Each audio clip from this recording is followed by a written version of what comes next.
عزیز دوستو، السلام علیکم۔ تحقیق و جستجو کی قسط نمبر 31 لے کر بندہ آپ کی خدمت میں حاضر ہے۔ اس نظام شمسی میں زمین کے بعد سیارہ مریخ واقع ہے۔ انسان صدیوں سے اس سیارے پر ایک تصوراتی دنیا سے جائے بیٹھا ہے۔ صدیوں سے زمین کا انسان اس بات پر بضد ہے کہ سیارہ مریخ پر زندگی موجود ہے۔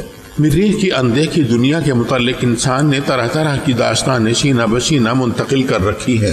آج سے سینکڑوں برس قبل انسان نے خود بخود یہ سوچ لیا تھا کہ ہم جیسی ہی کوئی خلائی مخلوق ایسی ہے جو مریخ کی فضاؤں میں سانس لے رہی ہے۔ مریخ کی نادیدہ اور نامعلوم مخلوق نہ جانے کس نے کب اور کہاں دیکھی کہ اس کے لیے مریخ کا انسان کی اصطلاح بھی وضع کر لی اور یورپین لوگ اسے ایلین کے نام سے موسوم کرنے لگے۔ مریخ کی اس خود ساختہ مخلوق نے نہ تو کبھی انسان کے ساتھ رابطہ کیا اور نہ ہی وہ کبھی زمین کی طرف آتی ہوئی دکھائی دی، مگر یہاں زمین پر مریخ کی خلائی مخلوق کے قصیدے زبان زد عام ہو چکے تھے۔ ہر طرف مریخ کے انسان کی خلائی خصوصیات کے تذکرے ہونے لگے تھے جو اتنے مشہور ہوئے کہ پوری دنیا میں مریخ کے خلائی انسان کے موضوع پر عجیب و غریب فلمیں تیار ہو کر پوری دنیا میں دکھائی جانے لگی۔ جو کارنامہ زمین کا انسان سر انجام نہیں دے سکتا تھا وہ مریخ کے خلائی انسان کے ذریعے کروایا جانے لگا۔ ایلین نام کی بھی 2 فلمیں مارکیٹ میں آئیں جن میں ایلین اور ایلین 2 قابل ذکر ہیں۔ اول الذکر فلم نے کافی بزنس کیا۔ اس فلم میں مریخ کا خلائی انسان زمینی انسان کے ہاتھوں مارا جاتا ہے۔ بہت سے ناول اور کہانیاں بھی مریخ کے انسان کے موضوع پر کتابوں کی شکل میں مارکیٹ میں دیکھی گئیں۔ مریخ اس نظام شمسی کا 4تھے نمبر پر واقع ایک قابل ذکر سیارہ ہے اور زمین کے قریبی پڑوسیوں میں سے ایک ہے۔ سائنسدانوں نے اس نظام شمسی کو 2 حصوں میں تقسیم کیا ہوا ہے۔ اس لحاظ سے مریخ اس نظام شمسی کی اندرونی سرحدوں میں 4تھے نمبر پر آتا ہے۔ نظام شمسی کی بیرونی سرحدوں میں مشتری، زحل، یورینس، نیپچون اور پلوٹو واقع ہیں۔ باقی 4 سیارے یعنی عطارد، زہرہ، زمین اور مریخ اس نظام شمسی کی اندرونی سرحدوں میں واقع ہیں۔ سیارہ مریخ سورج سے تقریباً 22 کروڑ کلومیٹر کی دوری پر سورج کے گرد چکر لگا رہا ہے، جبکہ زمین سے قریب ترین مقام پر اس کا زمین سے فاصلہ 55.7 ملین کلومیٹر یا 3 کروڑ 40 لاکھ 46 ہزار میل بنتا ہے۔ ابھی حال ہی میں انسان نے تاریخ انسانی میں غالباً پہلی بار اپنی آنکھ سے مریخ کو زمین کے انتہائی قریب ترین مقام پر دیکھا۔ 27 اور 28 اگست 2003 عیسوی کی درمیانی رات مریخ 60,000 سال کے بعد زمین کے قریب ترین مقام پر آ کر چمکا۔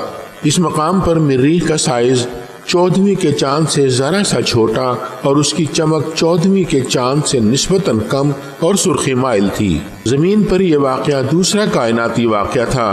پہلا کائناتی واقعہ سورج گرہن ہے اور اس کے بعد اگر انسانی آنکھ نے کوئی کائناتی واقعہ دیکھا ہے تو وہ مریخ کا زمین کے قریب ترین مقام پر آ کر چمکنا ہے۔ فلکیاتی مشاہدہ کرنے والے سائنسدانوں کا کہنا ہے کہ آج سے 60,000 سال پہلے جب انسان حجری دور سے گزر رہا تھا اور غاروں میں رہائش پذیر تھا تو اس وقت بھی مریخ زمین کے قریب ترین مقام پر آیا تھا اور اس کے بعد اب 27-28 اگست 2003 عیسوی کی درمیانی رات کو پھر زمین کے قریب ترین مقام پر آیا ہے۔ اب مریخ 284 سال کے بعد 27-28 اگست کی درمیانی رات کو پھر زمین کے قریب ترین مقام پر آئے گا۔ 27-28 اگست 2003 عیسوی کی درمیانی رات کو چاند فلک پر موجود نہ تھا کیونکہ وہ چاند کی آخری تاریخیں تھیں۔ اگر اس رات زمین کا چاند بھی موجود ہوتا تو زمین کی تاریخ میں غالباً پہلی بار زمین کے باسیوں کو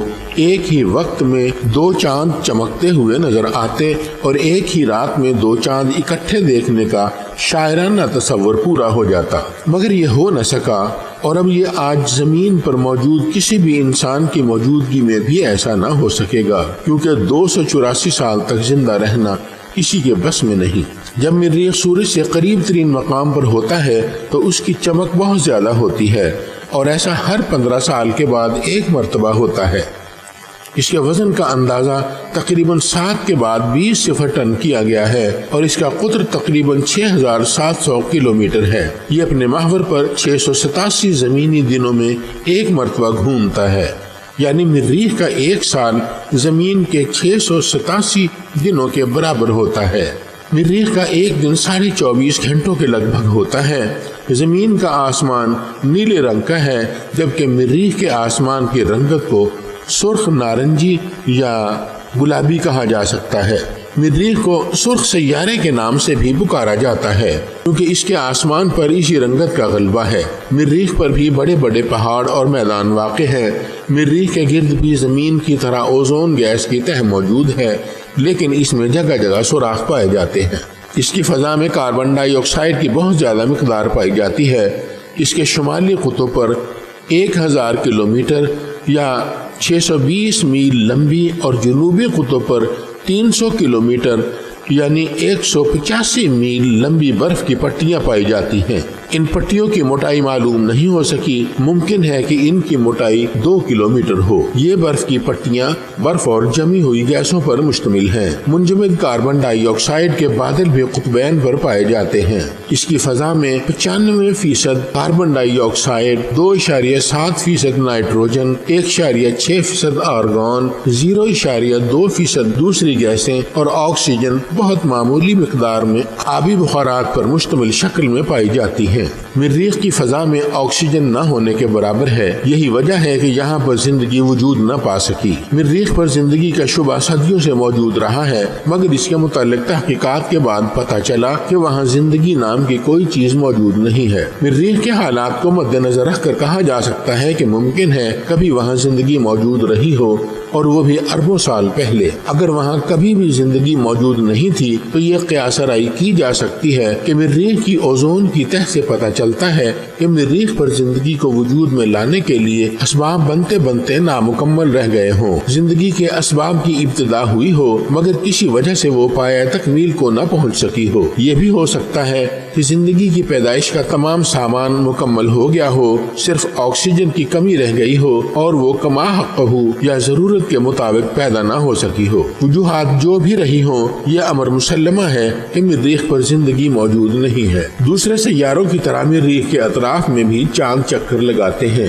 ان کی تعداد 2 ہے۔ ایک چاند کا نام ڈیموس جبکہ دوسرے چاند کا نام فوبوس رکھا گیا ہے۔ سرخ نارنجی آسمان پر یہ دونوں چاند اس نظام شمسی میں مختلف سیاروں کے گرد مختلف چاند چکر لگاتے ہیں۔ مریخ کے حصے میں 2 چاند آئے ہیں۔ ان دونوں کی جسامت میں بھی فرق ہے۔ فوبوس بڑا ہے جبکہ ڈیموس اس سے چھوٹا ہے۔ فوبوس کی نسبت ڈیموس مریخ سے دور ہے۔ یہ مریخ کے گرد چکر لگانے میں تقریباً 30 گھنٹے کا وقت صرف کرتا ہے۔ اپنے مریخ کے اطراف چکر لگانے کے طویل دورانیے کی وجہ سے ڈیموس 2 سے 2.5 دن تک مریخ کے آسمان پر نظر آتا رہتا ہے۔ مریخ کا دوسرا چاند فوبوس بڑا اور مریخ کے نسبتاً نزدیک ہے۔ یہ مریخ کے گرد گھومنے میں صرف 7 گھنٹے کا وقت لیتا ہے۔ اس حساب سے یہ چاند مریخ کے 24.5 گھنٹے کے دن میں بار بار طلوع ہوتا ہے اور بار بار غروب ہوتا رہتا ہے۔ خدا کی شان دیکھیے، زمین پر یہ تصور بھی نہیں کیا جا سکتا کہ سورج کبھی مغرب سے طلوع ہو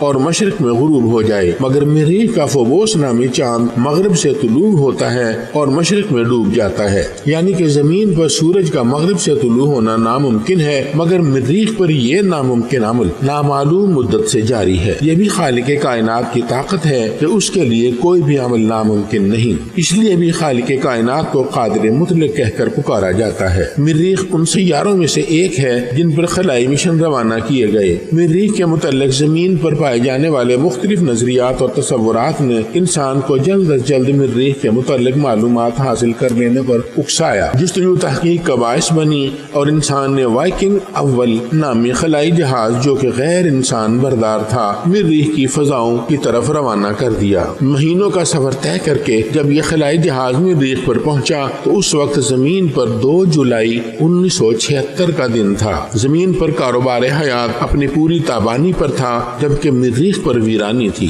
جب اس خلائی جہاز کے مریخ پر پہنچنے کی اطلاع زمین پر پہنچی تو نسل انسانی جھوم اٹھی کہ ابھی کچھ ہی دیر میں مریخ پر موجود خلائی انسان کی تصاویر زمین تک پہنچ جائیں گی، مگر ایسا نہیں تھا۔ وہاں پر مخلوق کی موجودگی تو درکنار زندگی کے شائبہ تک کا وجود نہ مل سکا۔ وائکنگ اول کے فوراً بعد 3 ستمبر 1976 کو وائکنگ 2 نامی خلائی جہاز بھی مریخ پر پہنچ گیا۔ اس سے پہلے روس نے بھی مارس کے نام سے 2-3 خلائی جہاز مریخ کی طرف روانہ کیے تھے، مگر وہ مریخ پر اٹھنے والے گرد کے طوفان کی وجہ سے ناکام ہو گئے۔ مریخ پر بڑے بڑے گڑھے پائے جاتے ہیں جنہیں کریٹرز کہا جاتا ہے۔ مریخ کی فضا تقریباً 8 لاکھ فٹ تک بلند ہے۔ مریخ پر بڑے بڑے طویل دورانیے کے مٹی کے طوفان اٹھتے رہتے ہیں۔ ان طوفانوں کے دورانیے کئی مہینوں پر محیط ہوتے ہیں۔ عجیب بات یہ ہے کہ مٹی کے یہ طوفان پورے کرۂ مریخ کو اپنے لپیٹ میں لے لیتے ہیں۔ سرخ آسمان رکھنے والے سیارے مریخ پر موسموں میں تبدیلی بھی واقع ہوتی رہتی ہے،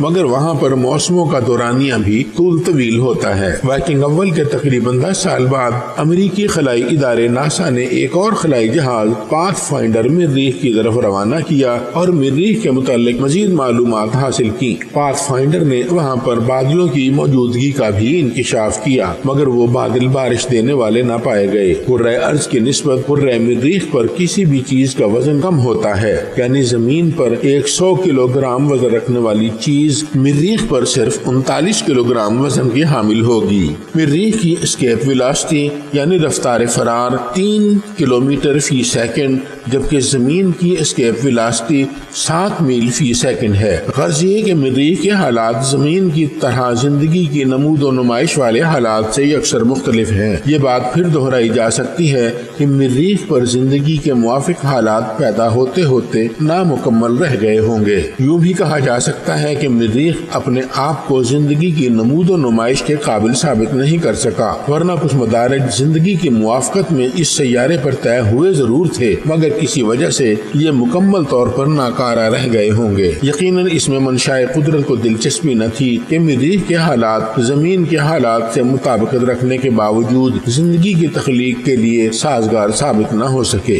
جہاں تک انسان کے چاند کی طرح مریخ پر بھی قدم رکھنے کا تعلق ہے تو اس میں ابھی ایک لمبی مدت درکار ہے، کیونکہ امریکی خلائی ادارے ناسا کا روانہ کردہ خلائی جہاز مارس پولر لینڈر، جس نے دسمبر 1999 میں مریخ پر پہنچنا تھا، اب تک وہاں نہیں پہنچ سکا ہے۔ مارس پولر لینڈر نامی اس خلائی جہاز کی ناکامی نے سائنسدانوں کو کسی حد تک مایوس کر دیا ہے، مگر ناسا کے کارپردازان ابھی پرعزم ہیں اور اس ناکامی کو وقتی ناکامی قرار دے کر آئندہ کے منصوبے بنا رہے ہیں، جبکہ کروڑوں کلومیٹر کے فاصلے پر خلائی جہازوں میں کسی بھی خرابی کی نشاندہی کرنا ابھی انسان کے بس میں نہیں ہے۔ مارس پولر لینڈر کے بارے میں کچھ نہیں کہا جا سکتا کہ وہ خراب ہو گیا یا مریخ کی کسی چٹان کے ساتھ ٹکرا کر تباہ ہو گیا۔ اگر وہ بقول ناسا سو گیا یعنی سلیپ میں چلا گیا ہے تو ممکن ہے کہ آنے والے وقتوں میں کبھی وہ زمین کے ساتھ رابطہ کر لے اور مریخ کے متعلق معلومات بھیجنے لگے، لیکن اب وقت گزر گیا ہے۔ اس وقت کیوریوسٹی نامی خلائی جہاز مریخ پر پہنچا ہوا ہے جو مریخ کی تصاویر زمین پر ناسا کو بھیج رہا ہے۔ عزیز دوستو، تحقیق و جستجو کی قسط نمبر 31 یہاں پر ختم ہوئی۔ آئندہ اقساط لے کر بندہ جلد آپ کی خدمت میں حاضر ہوگا۔ تب تک کے لیے اجازت دیجیے، اپنا خیال رکھیے گا۔ فی امان اللہ۔